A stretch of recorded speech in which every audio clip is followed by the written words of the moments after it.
Namaste, welcome to iDream Inside Politics with Kavita.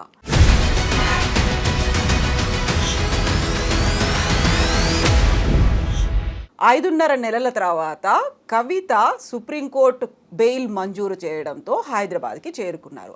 ఆ తర్వాత జరగబోయేటువంటి రాజకీయ పరిణామాలు, మార్పులు, చేర్పులు ఎలా ఉండబోతున్నాయి? తెలంగాణలో రాజకీయ ముఖ చిత్రం ఏమైనా మారబోతోందా? మనతో పాటుగా ఉన్నారు పొలిటికల్ అనలిస్ట్ ప్రకాష్ గారు. ప్రకాష్ గారు నమస్కారం. సో ఇప్పుడు కవితకి బెయిల్ రాలేదు. కవిత జైలుకు పోక ముందు నుంచి చెప్తూ వస్తున్నారు ఎవరెవరితో లోపాయకార ఒప్పందాలు ఉన్నాయి, తిహార్ జైల్లో ఏ బ్యారక్లో ఉంటారు, ఎంత నెంబర్లో ఉంటుంది, ఇవన్నీ చెప్పిన తర్వాత 5.5 నెలల తర్వాత బెయిల్ వచ్చి బయటికి వచ్చిన తర్వాత ఎవరి వల్ల కవిత వచ్చింది అనే మాట. సుప్రీంకోర్టు బెయిల్ ఇచ్చింది, బట్ కాంగ్రెస్ సహకరించిందా, బీజేపీ సహకరించిందా, నెక్స్ట్ బీఆర్ఎస్ ఎవరితో కలవబోతోంది అనేది? అంటే ఆమె బయటికి రావడం అనేది ఎవరు సహకరించాల్సిన అవసరం లేదు కదా. అది కోర్టులో గంటన్నర సేపు వాదనలు జరిగినాయి. వాళ్ళు చాలా తీవ్రంగా ప్రతిఘటించారు, ఈడీకి సంబంధించిన అడ్వకేట్ కూడా. అది సుప్రీంకోర్టు జడ్జెస్ ఇచ్చిన తీర్పు. అది దాన్ని అనుమానిస్తే అది కంటెంప్ట్ ఆఫ్ కోర్టు కిందికి వస్తుంది. ఎప్పుడు కూడా మనకు ఏమన్నా ఒక పర్టికులర్ జడ్జి మీద మనకు ఏదన్నా ఆయన నచ్చకపోయినా, ఆయన గురించి ఇష్టం లేకపోయినా మనం ఆయన ఇచ్చిన తీర్పును మాత్రం తప్పట్టకూడదు. కాబట్టి ఇప్పుడు ఎవరి వల్ల బయటకు వచ్చింది అని అంటే అది జడ్జెస్ని అవమానించడం, సుప్రీంకోర్టును అవమానించడం. ఇప్పుడు ఇద్దరు వ్యతిరేకించే వాళ్ళు ఎవరైతే ఉన్నారో, ఇప్పుడు కవితను తప్పడుతున్న వాళ్ళు కానీ, ఈ బెయిల్ వెనకాల ఏదో కుంభకోణం ఉందని అనుమానించే వాళ్ళు కానీ, రెండు ప్రభుత్వాలకు నాయకులు, ఒకరు రాష్ట్రంలో ఒకరు దేశంలో. వాళ్ళే సుప్రీంకోర్టు మీద వాళ్ళు నమ్మకపోతే, వాళ్ళకి నమ్మకాలు లేకపోతే ప్రజలకు ఎట్లుంటుంది నమ్మకం? కాబట్టి వాళ్ళ హోదాలు, వాళ్ళకున్న బాధ్యతలను మర్చి ఆ రకంగా మాట్లాడుతున్నారు.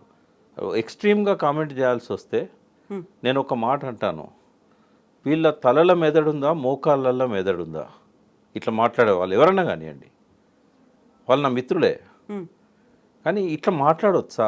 ఒక సుప్రీంకోర్టు జడ్జి ఇచ్చిన బెయిల్ని ఏదో బీజేపీ మెహర్బానీతో బయటకు వచ్చింది, వాళ్ళతో కుమ్మక్కయ్యలు కాబట్టి బెయిల్ వచ్చింది అని మాట్లాడితే న్యాయ వ్యవస్థ మీద వీళ్ళ గౌరవం ఉన్నట్ట? రాజ్యాంగం మీద ప్రమాణం చేసి పదవులు చేపట్టారు కదా, వాళ్ళకి ఏమాత్రం గౌరవం ఉందా రాజ్యాంగం మీద? ఇట్లా మాట్లాడవచ్చా? కాబట్టి ఆ మాటలు ఎవరెవరైతే మాట్లాడినలో వాళ్ళు వెనక్కి తీసుకోవాలి, వాళ్ళు సుప్రీంకోర్టుకి క్షమాపణలు చెప్పాలి. అట్లా మాట్లాడడం కరెక్ట్ కాదు. అటువంటి మాటలు అవి నిరాధారమైనవి, ఎవరు కూడా వాటిని నమ్మరు. ఇంకోటి, ఒకవేళ అట్లా మేనేజ్ చేసి బెయిల్ తెచ్చుకోదలుచుకుంటే అరెస్టే కాదు కదా. బీజేపీ వాళ్ళు సపోర్ట్ ఇచ్చారు కాబట్టి బెయిల్ వచ్చిందని కాంగ్రెస్ ఏదైతే అంటుందో, వాళ్ళు అరెస్టే చేయరు కదా. ఒకవేళ అట్లా కుమ్మక్కైతే, కుమ్మక్కయ్యారని ఎప్పటి నుంచి చెప్తున్నారు? దాదాపుగా అసెంబ్లీ ఎలక్షన్స్ కంటే 3 నెలల ముందు నుంచి చెప్తున్నారు. ఎందుకంటే ముస్లింలను బీఆర్ఎస్కు దూరం చేయడం కోసం బీజేపీ బీఆర్ఎస్ ఒకటి అని చెప్పి, ఇట్లా ఒక్కటి కాబట్టే కవితను అరెస్ట్ చేయలేదని అప్పుడు చెప్పారు. మరి ఒక్కటి అయినని ఇప్పుడు చెప్తున్నారు కదా, అప్పుడు కూడా చెప్పారు కదా. మరి కవితను ఎందుకు అరెస్ట్ చేశారు ఒకటైతే? వాళ్ళు అన్నది అది నమ్మాలనా, ఇది నమ్మాలనా? బీజేపీతో అండర్స్టాండింగ్ ఉంటే కవిత అరెస్టే కాదు కదా, జైలుకే పోదు కదా. ఇప్పుడు అట్లా ఎవరైతే అండర్స్టాండింగ్లో ఉన్నారో వాళ్ళంతా స్వేచ్ఛగా తిరుగుతున్నారు కదా బయట. కాబట్టి ఇటువంటివన్నీ కూడా రాజకీయమైన వ్యాఖ్యలు, అవి నిరాధారమైనవి. అటువంటి వ్యాఖ్యలు చేయడం వల్ల వాళ్ళకున్న హుందాతనం తగ్గుతుంది. ఇప్పుడు కేసీఆర్ బీజేపీతో ఒక లోపాయకారి ఒప్పందాన్ని కుదుర్చుకున్నారు. అందువల్లే కనీసం మాకు ఓటు వేయకపోయినా పర్లేదు, మాకు ఓటు రాకపోయినా పడకపోయినా పర్లేదు, కాంగ్రెస్కి వెళ్లకుండా ఉండాలంటే బీజేపీకి ఓటు వేయండి అని ఇన్సైడ్గా చెప్పారు. కాబట్టే బీజేపీ వాళ్ళకి నెంబర్ ఎక్కువ వచ్చింది అండ్ కాంగ్రెస్కి ఈసారి తగ్గింది, లేకుంటే సమంగా ఉంది, ఎక్స్పెక్ట్ చేసిన దానికంటే కాంగ్రెస్కి తగ్గింది అనేది. అందులో భాగంగానే కంటిన్యూయేషన్ ఇప్పుడు కవిత బెయిల్ అనే వాదనలు, లేకపోతే కాంగ్రెస్ చేస్తున్న ఆరోపణలు ఎలా చూస్తారు మీరు? అంటే ఇప్పుడు బీజేపీ కనీసం 90 దాకా వస్తే కేసీఆర్ ఒకవేళ కుమ్మక్కైతే 10% యాడ్ చేస్తాడు. కానీ 90 దాకా బీజేపీని తీసుకొచ్చింది ఎవరు? రేవంత్ రెడ్డి కాదా? ఎన్నోసార్లు మాట్లాడుకున్నాం. క్యాండిడేట్ల పేర్లతో సహా చెప్పాను నేను.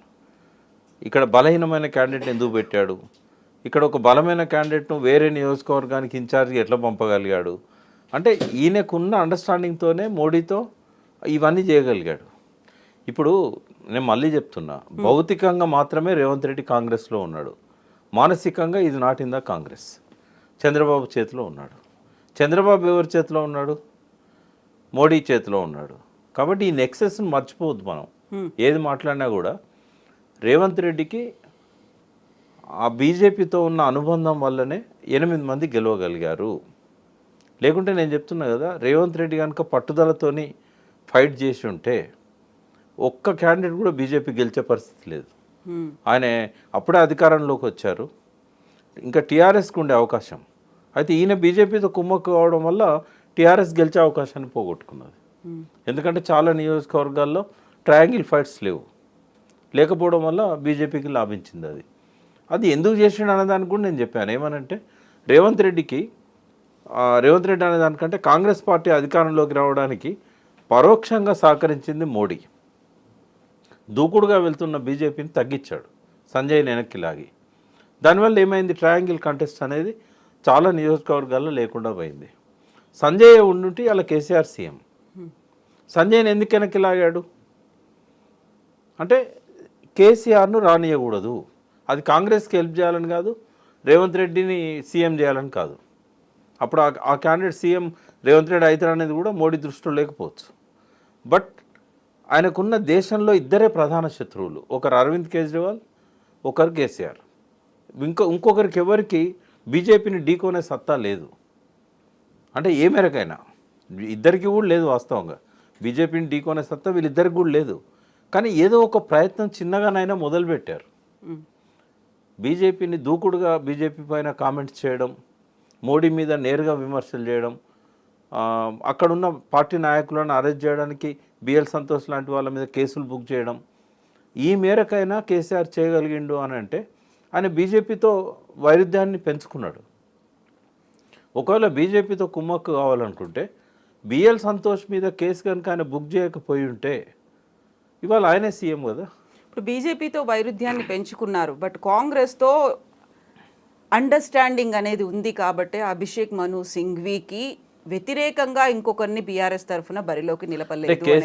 కేసీఆర్ ఆలోచనలు ఎట్లుంటాయంటే ప్రజల మధ్య కంటెస్ట్ అనుకున్నప్పుడు ఓడిపోతామని తెలిసినా కూడా కంటెస్ట్ చేస్తాడు. ఇది అసెంబ్లీ లోపల జరిగే కంటెస్ట్. ఇది ఎట్లా గెలవనప్పుడు ఎందుకు అబాస్పాలు కావాలని నామినేషన్ వేసి ఓడిపోయి అట్లా వేస్తే ఏమైందంటే క్రాస్ ఓటింగ్కి అవకాశం ఇచ్చిన వాళ్ళు అవుతారు. కాబట్టి మనకు ఆ సంఖ్య లేదు, సంఖ్యాబలం లేనప్పుడు నిలబడడం అనవసరం. ఎప్పుడైనా అది కేసీఆర్ గారి ఆలోచన సరళి ఆ రకంగానే ఉంటుంది. దానికి పరిపర అర్థాలు తీయొచ్చు. దీనికి ఇంకొక కంటిన్యూయేషన్ ఏంటంటే కవిత అరెస్ట్ అయిన నేపథ్యంలో వెరీ ఫస్ట్ డేస్లో ఆ టైంలో అభిషేక్ మను సింఘ్వి కూడా కవిత తరఫున వాదించవచ్చు. ఒక అడ్వకేట్ ఇప్పుడు కపిల్ సిబాల్ వాదించట్లేదు. ఇప్పుడు అలా ఏమన్నా థ్యాంక్స్ గివింగ్ లో గ్రాటిట్యూడ్ లాగానో ఆయన్ని థ్యాంక్స్ గివింగ్ ఏముండదమ్మా, ఫీజు ఉంటుంది, గంటకు ₹1,00,000 ఫీజు ఇస్తారు. Advocate is advocate. ఇప్పుడు కాంగ్రెస్ అడ్వకేట్ అయినా కూడా కపిల్ సిబాల్ గవర్నర్ కేసులోనూ ఏమో కాంగ్రెస్కి అగెనిస్ట్గా సుప్రీంకోర్టులో వాదించాడు, దాసోస్రావుని వీళ్ళు పెట్టిన కేసు అనుకుంటా. అట్లా ఎన్నో కేసులలో కపిల్ సిబాల్ అపేర్ అవుతున్నాడు. బీఆర్ఎస్ తరఫున కూడా కపిల్ సిబాల్ కాంగ్రెస్ మాజీ మంత్రి కూడా కదా. కాబట్టి అడ్వకేట్స్కి ఆ రకంగా థ్యాంక్స్ గివింగ్ ఏముండదు. ఓన్లీ కోర్టు బయటకు వచ్చినాక వాళ్ళెవరో వీళ్ళెవరో ఫీజు ఇస్తారు, అంతవరకే ఉంటుంది. అభిషేక్ సింగ్ అయినా ఇంకొకరు అయినా కూడా అది గెలవని సీటు. బీఆర్ఎస్కి ఏమాత్రం జీరో. సిట్టింగ్ని మాత్రం కోల్పోవాల్సి. సిట్టింగ్ అంటే ఆయన చేసిన పని వల్ల, కేశవరావు గారు రిజైన్ చేయడం వల్ల. వాస్తవంగా ఇంటర్నల్గా చాలా జరిగింది. వాస్తవంగా ఒక రాజ్యసభ మెంబర్ను రిజైన్ చేయించాలని చాలా పట్టుబట్టారు, చేజింగ్ చేశారు. ఢిల్లీలో ఆయనను ఒక మెంటల్గా టార్చర్ చేశారు. ఒకటే ఒక్క కారణం, అభిషేక్ సింఘ్కి సీటు కావాలి. సోనియా గాంధీ గారు చెప్పారు, మీరేం చేస్తారో నాకు తెలియదు, ఆయనను మీ స్టేట్ నుంచి రాజ్యసభ మెంబర్ చేయమన్నారు. ఇప్పుడు ఖాళీలు లేవు. అప్పుడు కేశవరావు గారి కంటే రిజిగ్నేషన్ ముందు మీరు రిజైన్ చేయాల్సిందే. ఏ పార్టీకి చెందిన ఎంపీ? బీఆర్ఎస్ పార్టీకి. సో బీఆర్ఎస్ పార్టీ ఎంపీని కాంగ్రెస్ వాళ్ళు రిజైన్ చేయించి మీకు స్టేట్లో మినిస్టర్ ఇస్తాం, ఎమ్మెల్సీ ఇచ్చి మినిస్టర్ ఇస్తాం, ఇట్లాంటి ప్రలోభాలకు గురి చేశారు. ఎట్టి పరిస్థితుల్లో ఆయన ఒప్పుకోలేదు. బట్ ఇది ఎందుకు ఇప్పటిదాకా బయటికి రాలేదు? నేను చెప్తున్నా మీకు, ఎందుకంటే అది అందరికి తెలిసిన విషయం కాదు. ఎంపీ అందరికి చెప్పుకోలేదు కదా. ఆయన ఎట్టి పరిస్థితులు నేను నో అని చెప్పిండు. ఆయన నో అని చెప్పిన తర్వాత ఆల్టర్నేటివ్ ఏంది అని చూశారు. విజయలక్ష్మి అప్పటికే కాంగ్రెస్లోకి వచ్చింది. కేశవరావు గారిని పట్టుబట్టి కేశవరావు గారిని తీసుకొచ్చారు. ఆయన ఆ ఉద్దేశంతోనే పార్టీ మారితే రాజీనామా చేయాలని చెప్పి స్టేట్మెంట్ ఇచ్చాడు. ఆ స్టేట్మెంట్ని ఆసరా చేసుకున్నారు. నువ్వు ఎట్లాగో పార్టీ మారుతున్నావు కదా, రిజైన్ చేయి. సో లొంగిపోయారా కేశవరావు గారు? లొంగిపోలే. ఆయన ఒక మాట చాలా అంటే స్టేట్స్మెన్ లాగా ఒక మాట మాట్లాడాడు. ఎవరైనా పార్టీ మారితే రిజైన్ చేయాలి. ఆ రోజు ఆయన మారలేదు పార్టీ మారిన వాళ్ళు రిజైన్ చేయాలన్నాడు. అన్నాక చాలా రోజులకు ఆయన పార్టీ మారాడు. పార్టీ మారిన తర్వాత నువ్వే అన్నావు కదా పార్టీ మారితే రిజైన్ చేయాలని. ఇప్పుడు అభిషేక్ సింగ్ తేవాలంటే ఏం చేయాలి? రాజీనామా చేయించాలి, స్థానాన్ని భర్తీ చేయడానికి. అయితే ఆయన కోసం ఈయన ఖాళీ చేసే మనిషి కాడు. అభిషేక్ సింగ్ కంటే చాలా సీనియర్ కేశవరావు గారు. ఆయన పేరు చెప్తే ఆయన చేసేవాడు కూడా కాదు కావచ్చు. బట్ ఆయన ఆ మాట అన్నాడు కదా, ఎవరైనా పార్టీ మారితే రిజైన్ చేయాలి, మోరల్ ఆబ్లిగేషన్. ఎప్పుడైతే ఆయన అన్నాడో ఆ వీక్నెస్ని పట్టుకొని నువ్వు రిజైన్ చేయి, పార్టీ మారినావు కదా, నీకు అడ్వైజర్ ఇస్తాం. ఇది జరిగింది. సో ఇప్పుడు ఆ బీఆర్ఎస్ రాజ్యసభ ఎంపీకి అంత ప్రలోభాలు పెట్టినప్పటికీ చాలా లాయల్ గా మాత్రం ఉన్నారు. ఇప్పుడు ఉన్నటువంటి ప్రెసెంట్ అందరు లాయల్ ఉన్నారమ్మా. ఇప్పుడు అక్కడ ఉన్న రాజ్యసభ మెంబర్లు 4 ఉన్నారు. 4 100% లాయల్ ఉన్నారు కేసీఆర్ గారికి. లేకుంటే పార్సారథి రెడ్డి కానీ, దామోదరరావు కానీ, ఆయన రవిచంద్ర కానీ, మన సురేష్ రెడ్డి కానీ, ఎవ్వరు కూడా బీఆర్ఎస్ను వదిలిపోవాలనే ఆలోచనలు లేరు వాళ్ళు. What about MLAs? ఇప్పుడు ఇంత ప్రధానంగా ఎందుకు మాట్లాడుకోవాల్సి వస్తుంది అంటే బీఆర్ఎస్ పార్టీని మర్జ్ చేస్తారు బీజేపీలో అనేది. అప్పుడు కాంగ్రెస్కి సంబంధించినటువంటి కొంతమంది ఆల్రెడీ ఇక్కడ నుంచి ఎమ్మెల్యేలు అక్కడికి వెళ్ళిపోయారు కాబట్టి. ఈ మధ్య ఒకటి లింక్ చేస్తాను నేను, ప్లీజ్. ఏంటంటే చాలా ఒక సోషల్ మీడియాను పట్టుకొని చాలా పెద్ద కథ నడిపించాడు రేవంత్ రెడ్డి. ఏంది అంటే బీజేపీలో కలుస్తుంది, బీఆర్ఎస్ బీజేపీలో కలుస్తుంది. ఇది ఏ రకమైన అవకాశం లేని కాడ ఒక పొగ పుట్టించాడు. ఎందుకు జరిగింది ఇది అంటే, రేవంత్ రెడ్డి అక్కడ ఏం మాటిచ్చాడు? యాంటీ డిఫెక్షన్లా తయారు చేసింది రాజీవ్ గాంధీ, దాన్ని ఖచ్చితంగా అమలు చేస్తా అన్నది రాహుల్ గాంధీ. మన స్టేట్ ఎలక్షన్స్లలో కూడా చెప్పాడు ఆయన. ఇప్పుడు ఆయన ప్రతిష్ట మస్కబారే పని రేవంత్ రెడ్డి చేశాడు.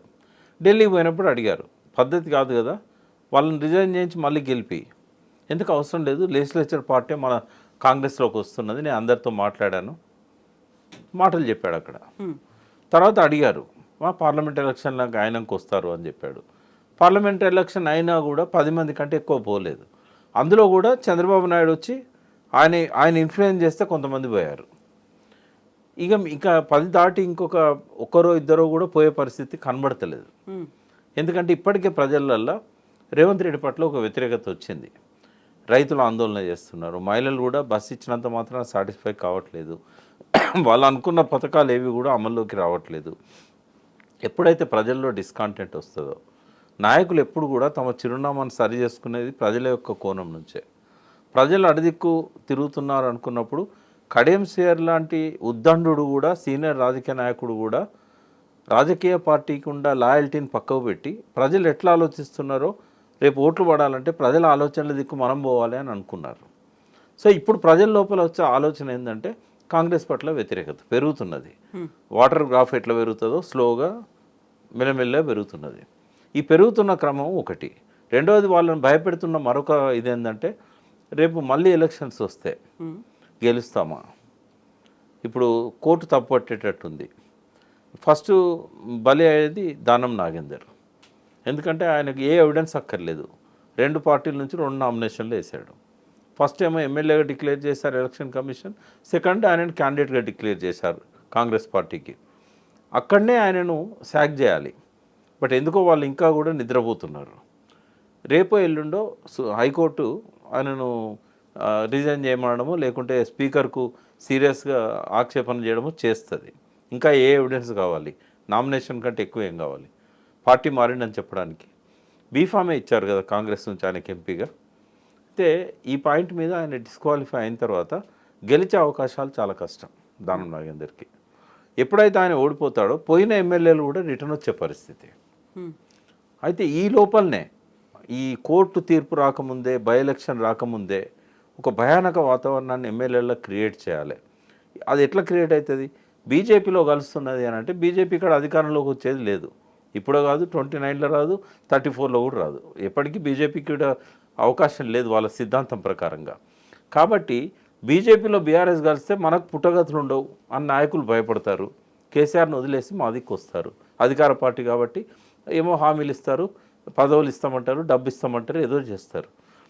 ఈ వాతావరణాన్ని క్రియేట్ చేయడానికి ఒక ఉద్దండుడైన, లబ్ధప్రతిష్ఠుడైన ఒక సీనియర్ సోషల్ మీడియా కింగ్ను పట్టుకొని ఆయనతోని డ్రామా అంతా నడిపించి మళ్ళీ ఆయనతో నడిపిన డ్రామా సరిపోదని చెప్పి సాక్షాత్తు ముఖ్యమంత్రి ప్రకటించాడు. ఆయన గవర్నర్ అవుతాడు కేసీఆర్, ఆయన కొడుకు కేంద్ర మంత్రి అవుతాడు. అంటే దీన్ని అయితే మనం చిల్లర మాటలని నేను చెప్పగలుగుతా. అవసరమా ఇది రేవంత్ రెడ్డికి? ఇప్పుడు ఒక రాష్ట్రానికి ముఖ్యమంత్రి, నీకు అవసరమా? ఏ పార్టీ నాయకుడు ఏ పార్టీతో కలుస్తున్నాడు అనేది ఆధారాలు లేకుండా అట్లా మాట్లాడవచ్చా? నీ ఇంటెలిజెన్స్ రిపోర్ట్ ఉంటే బయటపెట్టు. ఇంటెలిజెన్స్ రిపోర్ట్ నిజంగానే కేసీఆర్ కుమ్మక్క అవుతున్నాడు బీజేపీతోని అనేదన్నా ఉన్నట్టయితే బయటపెట్టు. అయితే ఇవన్నీ ఇన్ని రకాల నరేషన్స్ రావడానికి, సోషల్ మీడియాలో ఇంత ప్రచారం జరగడానికి ప్రధానమైనటువంటి కారణం కవిత అరెస్ట్కి సంబంధించి, ఆ తర్వాత బెయిల్ మీద బయటికి వచ్చిన తర్వాత ఇంకా ఎక్కువగా మ్యాసివ్గా సర్క్యులేట్ అవుతున్నాయి, స్ప్రెడ్ అవుతున్నాయి. బట్ ఇప్పటికీ కూడా కేసీఆర్ ఎందుకని మాట్లాడలేకపోతున్నారు? అసెంబ్లీ ఎన్నికల తర్వాత, ఆ తర్వాత పార్లమెంట్ ఎన్నికల తర్వాత, కవిత అరెస్ట్ తర్వాత, విడుదల తర్వాత ఇప్పటిదాకా ఎందుకు కేసీఆర్ బయటికి రాలేదు, మాట్లాడట్లేదు? అంటే ఏం మాట్లాడాలి? ఇన్ని స్పెక్యులేషన్స్ ఉన్నాయి. మళ్ళీ కార్యకర్తల్లో మనోభావాలు లేకుంటే వాళ్ళని రెజ్యూనేట్ చేయాలి, మళ్ళీ మన అధికారంలోకి రావాలి అనుకుంటే మాట్లాడాల్సినటువంటి అవసరం లేదా? నేను అనేది ఏంటంటే, ఇవాళ ఇప్పుడు ఇమ్మీడియట్గా ఆయన వచ్చి ఖండించండి అనుకోండి, రేపు ఇంకొక వాదనతో వాళ్ళు ముందుకు వస్తారు. ప్రజలంతా నమ్మనియండి, పీక్కి వెళ్ళినాక కానీ కేసీఆర్ రాడు. ఎప్పుడు కూడా ఆయన నేచర్ ఎట్లుంటుందంటే, ఏదన్నా ఒక అపవాదో లేకపోతే ఇంకోటో స్ప్రెడ్ కావడం మొదలైంది అనుకోండి, కానీ అండి ఇంకెంత స్ప్రెడ్ చేస్తారో చూద్దాం. ఎందుకంటే ఇప్పుడు దీన్ని ఇక్కడనే నేను కట్ చేసింది అనుకోండి, ఇంకోటి మొదలు పెడతారు, నడవని అండి అని అంటాడు ఆయన. ఆయన నేచర్ అది. ఆయన మొత్తం స్ప్రెడ్ అయిన తర్వాత అప్పుడు వచ్చి ఆయన మాట చెప్తాడు, దానికి వాల్యూ ఉంటుంది. బట్ ఇదే స్ట్రాటజీని ఎన్నికల సమయంలో అప్పటిదాకా వదిలేసి, అప్పటిదాకా ఎవరితోనూ కలవకుండా, ప్రజల్లో తిరగకుండా, ప్రచారాలకి దేనికి వెళ్లకుండా, చివరిలో ఎన్నికల ముందు మ్యాసివ్గా తిరిగినప్పటికీ కూడా ప్రజలు నమ్మలేదు అని. అంటే కొన్నిసార్లు ఓవర్ కాన్ఫిడెన్స్ ఎట్లుంటుందో ఒక ఎగ్జాంపుల్ చెప్తా. ఒకసారి మిర్యాలగూడ కాన్స్టిట్యున్సీలో, హాలియా కాన్స్టిట్యున్సీ, నాగార్జున సాగర్, అంతకుముందు హాలియా ఉండే, జానారెడ్డి గారు వరుసగా ఎన్నికవ్వకుంటూ వస్తున్నాడు. ఒకసారి ఏం చేసిండంటే, నేను పోను నామినేషన్ వేయనన్నాడు. అది నామినేషన్ వేసి నేను విజిటే చేయను, ప్రచారమే చేయను అన్నాడు. ఓడిపోయాడు. అంటే ఎన్టీ రామారావు కల్వకుర్తిలో నేను అన్ని తిరుగుతున్నారు, మీరు మీ కాన్స్టిట్యున్సీకి పోవట్లేదు అని వాళ్ళ సెక్రటరీ అడిగితే, ఆడ నా చెప్పు పెట్టినా గెలుస్తుంది అని అన్నాడు. ప్రజలంతా అభిమానిస్తారు నన్ను అన్నాడు. ఓడిపోయాడు. అంటే మితిమీరిన ఆత్మవిశ్వాసం, దాన్ని ఇంకో భాషలో అహంకారం, అహంభావం అని కూడా అంటారు. మితిమీరిన ఆత్మవిశ్వాసం కేసీఆర్లో ఉండే, కేటీఆర్లో ఉండే. అందుకే వాళ్ళు మేము గెలుస్తాము, మాకు ఎదురు లేదు అని. సరే, కేటీఆర్ గారు వారు అనుకున్న సాధించిండ్రు. అవుట్ ఆఫ్ 28లో 24 వారు తెచ్చుకోగలిగారు. ఇదే మోస్ట్ సక్సెస్ఫుల్ లీడర్ ఇక్కడ హైదరాబాద్ సంబంధించి, సరౌండింగ్ సంబంధించి. కానీ రూరల్ మొత్తం గాలికి వదిలేశారు. కేటీఆర్ ఇక్కడ ఎట్లా కష్టపడ్డాడో, రూరల్లో కనుక ఎవరో ఒకరు కష్టపడి ఉంటే డెఫినెట్గా కేసీఆర్ లేకుంటే హరీష్ రావు వారికి ఆ బాధ్యతలు ఇచ్చి నిలబెట్టుంటే ఖచ్చితంగా అధికారం వచ్చేది. కానీ అక్కడ వ్యాక్యూమ్ ఏర్పడ్డది. కేసీఆర్ ఏమనుకున్నాడు, నా మాటే వేదం, ఎందుకంటే ప్రజలకు నేను ఇన్ని చేశాను. ఆయన ఎప్పుడైతే ప్రజలను అడ్రస్ చేస్తూ వేల సంఖ్యలో వచ్చిన జనాన్ని చూసి వీళ్ళు ఓట్లేస్తే చాలు గెలుస్తారు, కానీ అదే ప్రజలు తెల్లారి రాహుల్ గాంధీ మీటింగ్లో ఉంటారు, అదే ప్రజలు తెల్లవారి రేవంత్ రెడ్డి మీటింగ్లో ఉంటారు, మోడీ మీటింగ్లో కూడా వాళ్ళే ఉంటారు. అంటే ఎవరు డబ్బులు ఇచ్చి వెహికల్ ఎక్కిస్తే వాళ్ళు వస్తూనే ఉంటారు మీటింగ్లకు. అందుకే తెచ్చిన జనం అనే విషయాన్ని కేసీఆర్కు తెలుసు. అది ఆయన డబ్బులు ఇస్తేనే కదా వాళ్ళు తీసుకొచ్చింది. మరి వచ్చిన జనాన్ని మెచ్చిన జనమా తెచ్చిన జనమా అనేది ఆలోచించాలి కదా. అక్కడ ఘోరంగా ఫెయిల్ అయ్యండి ఆయన. రెండవది, ఆయన మాటలలో పదం లేదు, ఆ ఉత్సాహం కనబడలేదు. ప్రజల లోపల ఉన్న అనేక అనుమానాల మీద ఒక్క నివృత్తి చేసే ఒక్క మాట కూడా ఆయన మాట్లాడలేదు. సో ఇప్పుడు కవిత బయటకు వచ్చిన తర్వాత ఆ డౌట్స్ అనేవి ఇంకా పెరిగిపోతున్నాయి కాబట్టి కనీసం ఇప్పటికైనా సమయం ఆసన్నమైంది అని అనిపించట్లేదు. ప్రజలల్లో బీజేపీ బీఆర్ఎస్ ఒకటి అనేది ఎక్కడ కూడా నమ్మట్లేదమ్మా. ముస్లింలల్లో ప్రచారం చేశారు, ఇప్పుడు అక్కడ కూడా డౌట్స్ క్రియేట్ అయినాయి. ఒక్కటైతే కవిత ఎందుకు ఇంతకాలం జైల్లో ఉంటుంది? బయటకు వచ్చిన తర్వాత తను చేసినటువంటి వ్యాఖ్యలు కూడా, నేను మొండిని ఇప్పుడు జగమొండిని అయ్యాను, వడ్డీతో సహా చెల్లిస్తా, ఎవరికి ఆ వార్నింగ్? ఆమె ఎవరైతే కష్టపెట్టినలో వాళ్ళకు వడ్డీతో సహా చెల్లిస్తా అన్నది అంటే బీజేపీ. కాబట్టి ఆమె వచ్చిన తర్వాత బీజేపీకి అగనిస్ట్గానే ఆమె కార్యక్రమాలు ఇవన్నీ కూడా ఉంటాయి. ఇప్పుడు వీళ్ళు అధికారంలో లేరు కాబట్టి మోడీ చేయగలిగింది ఏం లేదు వీళ్ళను. ఇక మా అంటే కేటీఆర్ మీద ఈడీ నోటీసులు ఇస్తుండొచ్చు, ఏదైనా ఉంటే కేసీఆర్ మీద ఇస్తుండొచ్చు, అంత మించి ఆయన చేయగలిగింది ఏం లేదు. కానీ ఎప్పటికైనా మోడీ కేసీఆర్ను లేవకుండా తొక్కేయాలనేది ఆయన లక్ష్యం. ఎందుకంటే ఏమన్నా వేరే రాష్ట్రాల్లో ప్రభావితం చేయగలిగితే అది ఈయనే చేయగలుగుతాడని అసెంబ్లీ ఎన్నికలకు ముందు మోడీకి ఉన్న అవగాహన. బట్ ఇప్పుడు ఇక ఆయన ఆల్రెడీ సక్సెస్ఫుల్ అయింది ఆయన. ఎందుకంటే కేసీఆర్ను లేవకుండా చేయగలిగాడు. మళ్ళీ 3 ఏళ్ళ తర్వాత కదా కేసీఆర్ మళ్ళీ లేస్తాడా లేదా అనేది మళ్ళీ 3 ఏళ్ల కాలయాపన అయిపోవట్లేదా మరి? అంటే ఎప్పుడు కూడా రాజకీయ నాయకుడు ఎలక్షన్స్ వచ్చేదాకా అంత సీరియస్గా దాని మీద రియాక్ట్ కాడు. వేరే ఇష్యూస్ చాలా ఉంటాయి. కాకుంటే ప్రభుత్వంలో ఉన్న వాళ్ళకి వేరే ఇష్యూస్ ఉండొచ్చు. ప్రతిపక్షంలో ఉన్నారు అనుకున్నప్పుడు 10 ఏళ్ల పాటు ప్రభుత్వాన్ని రన్ చేసిన తర్వాత ఇప్పుడు ఫోకస్ పెట్టాల్సినటువంటి అంశాలు అటు పార్టీనైనా చూసుకోవాలి, లేకుంటే సమస్యల మీదైనా పోరాటం చేయాలి. అది కాదు తన సొంత కుటుంబ సభ్యురాలు తన కూతురు అరెస్ట్ అయ్యి వెళ్ళిన తర్వాత కూడా మాట్లాడకపోవడం, కనీసం ఇప్పటికైనా బయటకు వచ్చి మాట్లాడతారా? ఒక దిశానిర్దేశం అనేది ఉంటుంది. అంటే ఆయన ఎలక్షన్స్ టైంలోనే కవిత గురించి మాట్లాడాడు.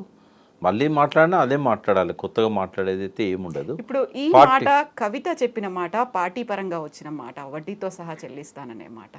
అంటే కవిత ఇండివిజువల్గా జైలు నుంచి వచ్చింది కాబట్టి ఆ కోపాన్ని ఆమె మీడియా ద్వారా చేసింది. బట్ నేను అనుకునేది వడ్డీతో సహా చేయగలగడానికి ఆమె దగ్గర ఉన్న వెపన్స్ ఏంటి? బీజేపీ చేసే స్కామ్స్ను కానీ బీజేపీ నాయకుల యొక్క వాళ్ళ మీద ఏమన్నా ఉంటే ఆ విషయాలు బయటపెట్టగలుగుతుంది. కేంద్ర ప్రభుత్వ విధానాలను వ్యతిరేకించగలుగుతుంది. ఆ విషయంలో ఆమె యాక్టివ్గా ఉండొచ్చు. బట్ ఒక్కటి నేను జైలు పోయిన వాళ్ళ గురించి ఒక కామెంట్ చేయాలనుకున్నా. అంటే ఏ రాజకీయ నాయకుడైనా అతనికి ప్రశాంతత అనేది లేకుండా పోయింది. అంటే లాస్ట్ 25-30 ఇయర్స్.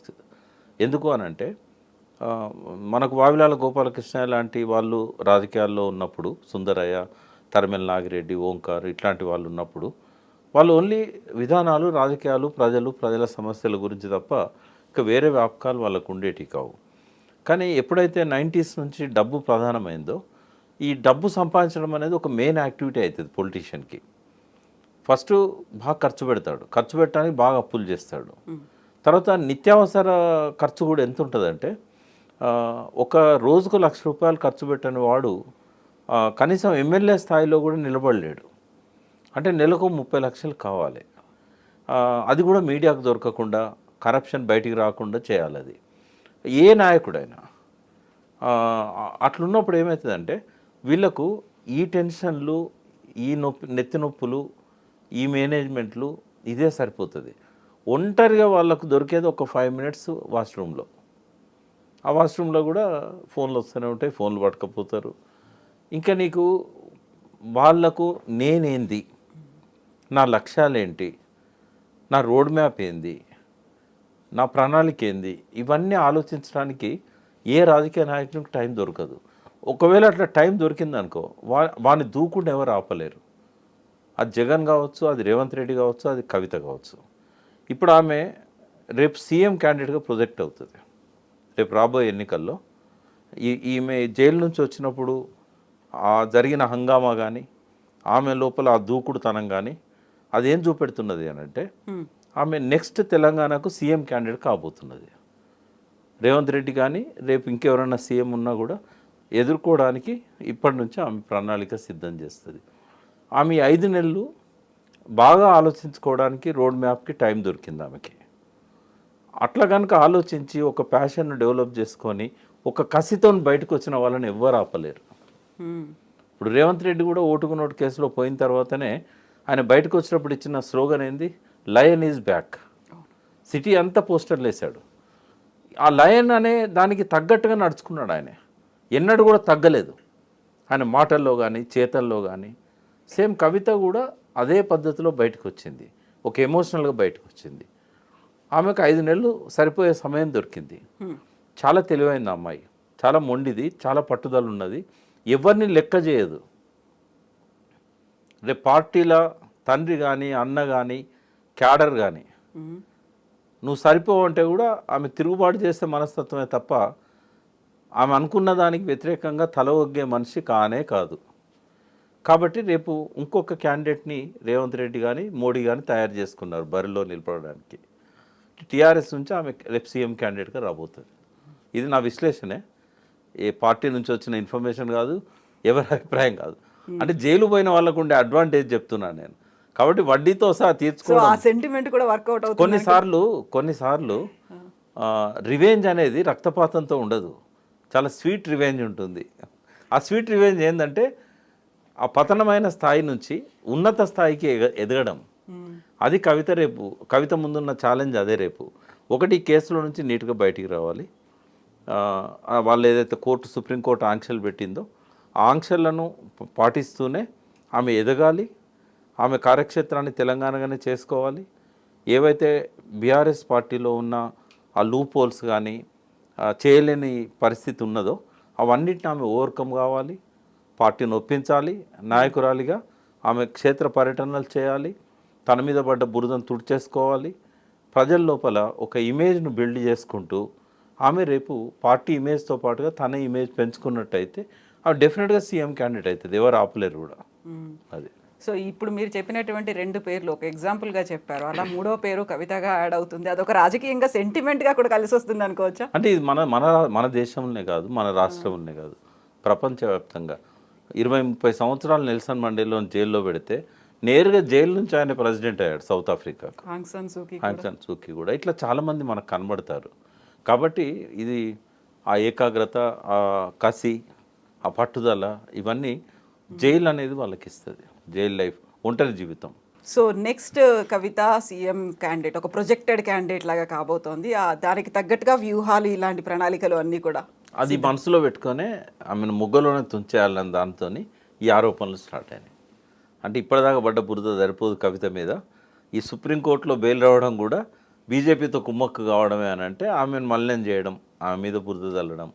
కాబట్టి వాళ్ళు కూడా చాలా క్లేవర్ పొలిటీషియన్స్. మోకాళ్ళలో మెదడున్నదని నేను అన్నా కూడా ఆ రకంగానే ఆలోచించి వాళ్ళు ముందే ప్రిపేర్ అవుతున్నారు. జైలు నుంచి వస్తే ఏమైనా తట్టుకోవడం కష్టం. రేవంత్ రెడ్డికి ఆ అనుభవం ఉంది కాబట్టి ఆ ముందు నుంచి ఆ బాణాలన్నీ కూడా సంధిస్తున్నారు. ఎస్ అండి. Thank you so much Prakash గారు. Thank you.